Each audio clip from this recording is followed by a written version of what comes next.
நம்ம விவசாய பயணம் நேயர்களுக்கு வணக்கம். இன்னைக்கு நம்மளோட பயணத்தில் நம்ம பார்க்க போகிறது பாக்குமட்டை தட்டுகள் தயாரிப்பு. நெல்லூர் மாவட்டத்தில் காட்பாடி தாலுக்காவில் இருக்கிற கண்டிப்பேடு அப்படிங்கிற ஒரு வில்லேஜில் கேஜேபிஎஸ்எல் அப்படின்ற கம்பெனியில் பாக்குமட்டையில் தட்டுகள் தயார் பண்ணிட்டு இருக்காங்க. கடந்த 6 மாதங்களா திரு விஸ்வநாதன் அவர்கள் கேஜேபிஎஸ்எல் அப்படின்ற கம்பெனியில் ஒரு யூனிட் வச்சு ரன் பண்ணிட்டு இருக்கிறாரு. இந்த ஒரு யூனிட்ல வந்து அவர் பைபாக் முறையில் ரன் பண்ணிட்டு இருக்கிறாரு. ஒரு யூனிட் வச்சு தான் அவங்க ரன் பண்ணிட்டு இருந்தா கூட அவங்களுக்கு இது லாபகரமான ஒரு பிஸ்னஸாக இருக்குது அப்படின்ற மாதிரி சொல்கிறாங்க.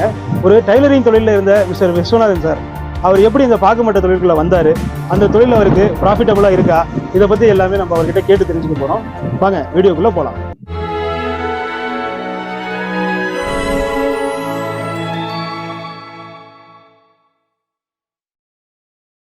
வணக்கம் சார். வணக்கம் சார், உங்களோட பேர், இந்த இடம், அதை பற்றி சொல்லுங்கள் சார். ஜே விஸ்வநாதன், கண்டிப்பேடு கிராமம், காட்பாடி தாலுக்கா, வெள்ளூர் டிஸ்ட்ரிக்ட். காட்பாடிலேருந்து 8 கிலோமீட்டர் இந்த கம்பெனி நடத்தினு இருக்கிறோம். 6 மாத காலமாக நடத்தி கொண்டு இருக்கிறோம். சரிண்ணே, இப்போதான் 6 மாசமா தான் நீங்கள் இந்த பாக்குமட்டை தொழில் ஆரம்பிச்சிருக்கீங்க இல்லையா? 6 மாதம். இதுக்கு முன்னாடி என்ன பண்ணிட்டு இருந்தீங்கண்ணா? இதுக்கு முன்னாடி வந்து நான் டைலராக இருந்தேன். டைலரிங்ல இருந்தீங்க? ஆமாம். ஓகே, டைலரிங்லேருந்து இந்த பாக்குமட்டை தொழிலுக்கு வர்றது வந்து அது எப்படிண்ணா, என்ன காரணம் அது? இதே தொழில் கொஞ்சம் கம்பெனி வச்சு நடத்தணும்னா 4 பேருக்கு வேலை வாய்ப்பு கொடுக்கலான்ட்டு இது பண்ணேன். சரிண்ணே, அப்போ இது பற்றின ஏதாவது உங்களுக்கு முன் அனுபவம் இருக்கா? முன் அனுபவம் இல்லை, இப்போ 6 மாத காலமாக தான் நம்மளுக்கு அனுபவம். சரிண்ணா, இப்போ பாக்குமட்டை தொழிலில் வந்து நிறை குறைகள் வந்து நிறையா சொல்கிறாங்க. 6 மாதத்துக்கு முன்னாடி நீங்கள் ஆரம்பிக்க போகும்போது இதை பற்றி எங்கெங்கெல்லாம் போய் நீங்கள் ரிசர்ச் பண்ணீங்க, அதை பற்றி சொல்லுங்கள். எனக்கு முன்னாடி தொழில் பண்ண இடத்துலலாம் ஒரு 4-5 இடத்துல போய் விசாரிச்சுட்டு சரிங்க அவங்களுக்கு லாபகரமாக இருக்குதுன்ட்டு சொன்ன பிறகு அப்புறம் இந்த தொழில் ஆரம்பித்து 4 பேருக்கு வேலை வாய்ப்பு கொடுக்கலான்ட்டு இது பண்ணோம். சரிண்ணா, நீங்கள் இப்போ உங்களுக்கு எப்படி போயிட்டு இருக்கு பிஸ்னஸ்லாம்? நல்ல வருமானம் வருது. அதனால சரிண்ணா, இப்போ நீங்கள் வந்து மாதத்துக்கு எவ்வளோ ப்ரொடக்ஷன் பண்ணுறீங்க, வாரத்துக்கு எவ்வளோ ப்ரொடக்ஷன் பண்ணுறீங்க? மாதத்துக்கு வந்து ஒரு 40,000 பீஸ் 50,000 பீஸ் ரெடி பண்ணும்.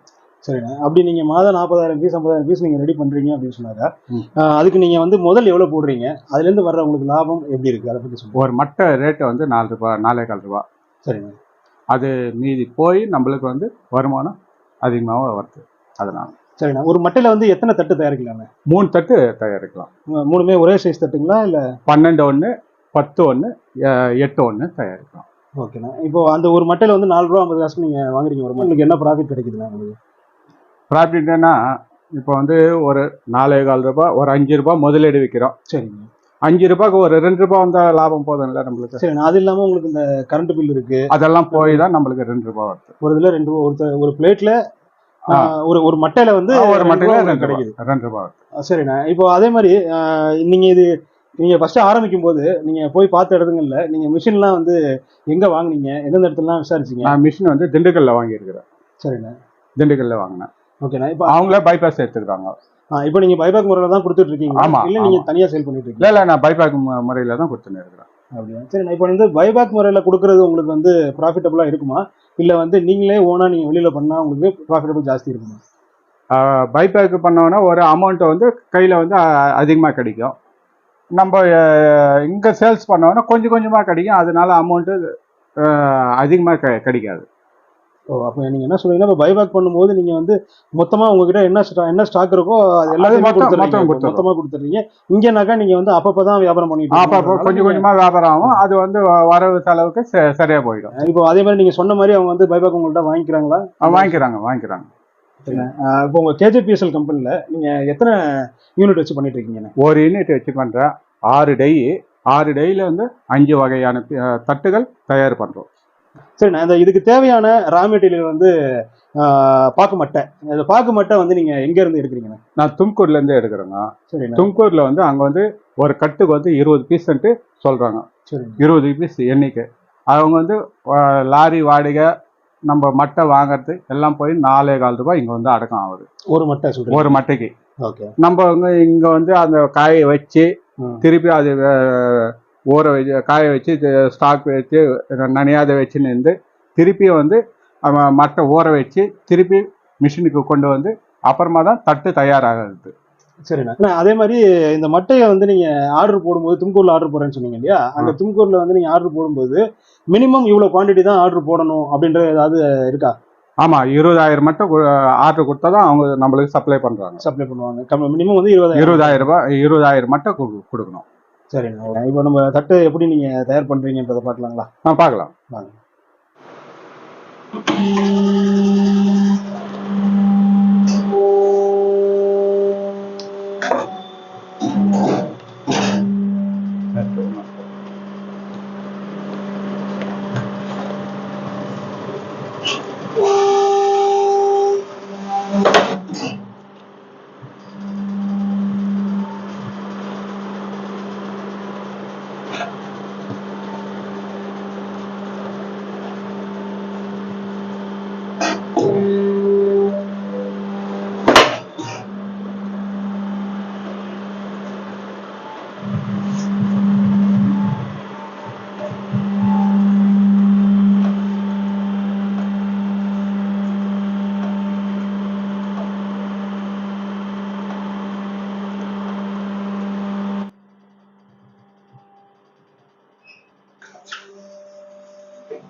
சரிண்ணே.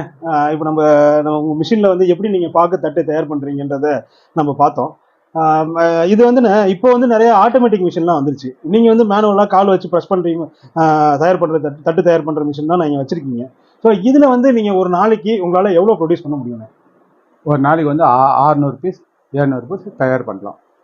சரிண்ணே, ஓகேண்ணே. அது எவ்வளோ நேரம், ஒரு நாளைக்கு எவ்வளோ நேரம் ஒர்க் பண்ணுறாங்க? 8 மணி நேரம் ரெடி பண்ணுறோம். 8 ஹவர்ஸில் வந்து 700 பீஸ் கிட்ட, அதிகபட்சமாக 700 பீஸ் நீங்கள் தயார் பண்ணுறீங்க. அது எல்லாமே வந்து ஒரே வகையான தட்டுகளா? நீங்கள் ஒரு வகையான தட்டு 100 பீஸ்.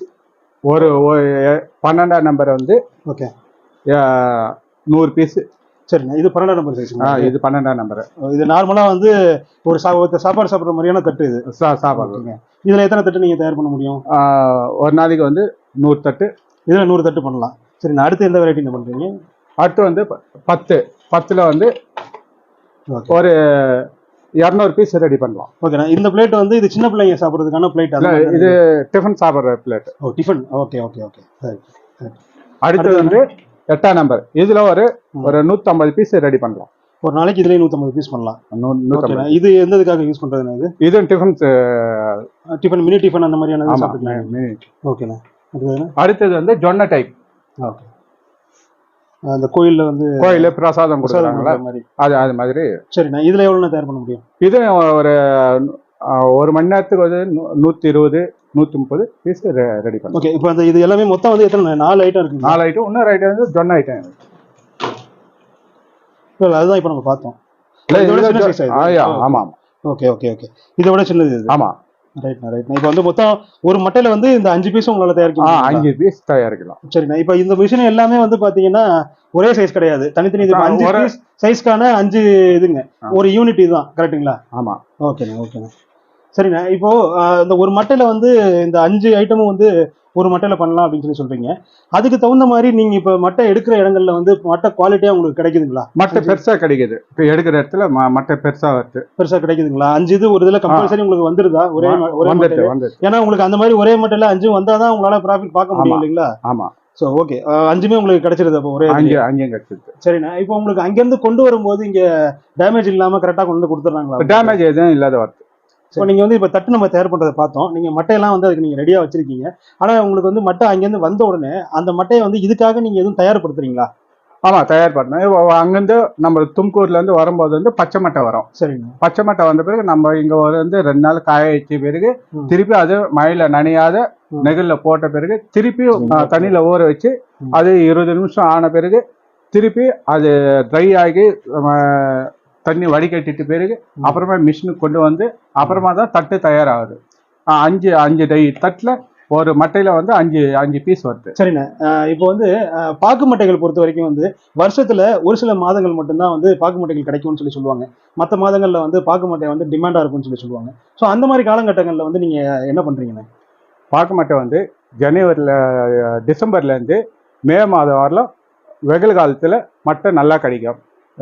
ஆகஸ்ட்லேருந்து டிசம்பர் வரலாம் மட்டை கொஞ்சம் கொஞ்சமாக குறையும். அப்போ மட்டை வந்து மங்கலாக ஆகும். இப்போ டிசம்பரில் வந்து நல்லா பெரிய மட்டையாக வரும். அதனால் லாபம் அதிகமாக கிடைக்கும்.